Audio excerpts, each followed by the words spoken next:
முதலாக யூனிஃபார்ம் சிஸ்டத்தை கொங்கு பகுதியில் கொண்டு வந்தவர் அவர், தமிழகம் முழுவதும் வருவதற்கு முன்பு. எதற்குன்னா, ஒரு பள்ளிக்கூடத்தில் மில்லு ஓனர் வந்து மேலையும், மில்லில் வேலை பார்க்குற தொழிலாளர்கள் கீழே உட்கார்ந்துருக்கிறாங்க.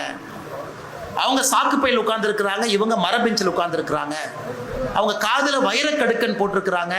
இந்த குழந்தைகள் எதுவுமே இல்லாமல் கீழே இருக்கிறாங்க என்பதை உடைப்பதற்காகத்தான் சீருடை கொண்டு வரப்பட்டது.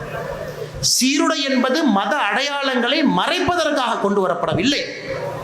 சீருடை என்பது நம்முடைய சமுதாயத்தில் ஜாதி, ஏற்றத்தாழ்வு, பணக்காரன், ஏழை என்பதை உடைப்பதற்காகத்தான் பள்ளிக்கு சீருடை கொண்டு வந்தோம்.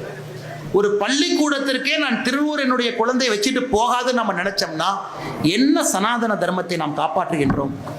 எந்த இந்து மத தர்மத்தில் நாம் வாழுகின்றோம்? ஒரு பெண் குழந்தை பொட்டு வச்சுக்கிட்டு பள்ளிக்கூடத்துக்கு போக முடியலன்னா எப்படி அந்த பெண் குழந்தை சனாதன தர்மத்தை காப்பாத்து? பள்ளிக்கூடத்துக்கு போகும்போது பொட்டு அழி, பள்ளிக்கூடத்துக்கு வெளியே வந்ததுக்கு அப்புறம் பொட்டை வெயினா நமக்கும் அண்ணன் திருமாவளவன் அவர்களுக்கும் என்ன வித்தியாசம் சொல்லு? இப்ப திருமாவளவன் சொல்ற மாதிரி இல்ல வேர்வை அதிகமா வந்துச்சு அதனால லைட்டா தொடச்சேன். யாரு காதுல சுத்த வேண்டியதெல்லாம் நம்ம காதுல சுற்றா இருப்பாரு பாரு. அதனாலதான் அன்பு சொந்தங்களே, சீருடை அணியணும். அனைத்து மனிதர்களும் சமம் என்று நினைப்பவன் நான், நீங்க, நயினார் அண்ணன், இங்க இருக்கிற எல்லோரும் எந்த ஜாதிகளும் கிடையாது, எல்லா ஜாதிகளும் சமம் என்று நினைப்பவர்கள் நாம். ஆனால் நம்முடைய மத அடையாளத்தை நாம் இடுவதிலே எந்தவித தவறும் இல்லை என்பதை தமிழக அரசு உணர்ந்துடும். ஒரு குழந்தைய ருத்ராட்ச கொட்டை போடாத, திருநூறு வைக்காத, குங்குமம் வைக்காதுன்னு பள்ளிக்கூடத்தில் அந்த குழந்தைக்கு சொல்லிக் கொடுத்தா அது செக்குலரிசம் இல்லைங்க ஐயா. அது மதச்சார்பின்மை கிடையாது.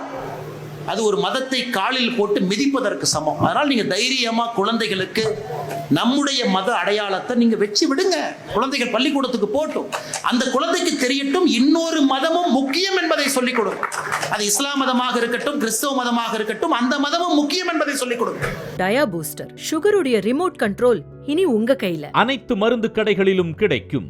செய்திகளை உடனுக்குடன் தெரிந்து கொள்ள கீழ்கண்ட கேபிள் மற்றும் டிடிஹெச் நெட்வொர்க்குகளில் எம்நாடு செய்தி தொலைக்காட்சியை காணுங்கள். பாதகம் செய்பவரை கண்டால் நாம் பயம் கொள்ளலாகாது பாப்பா.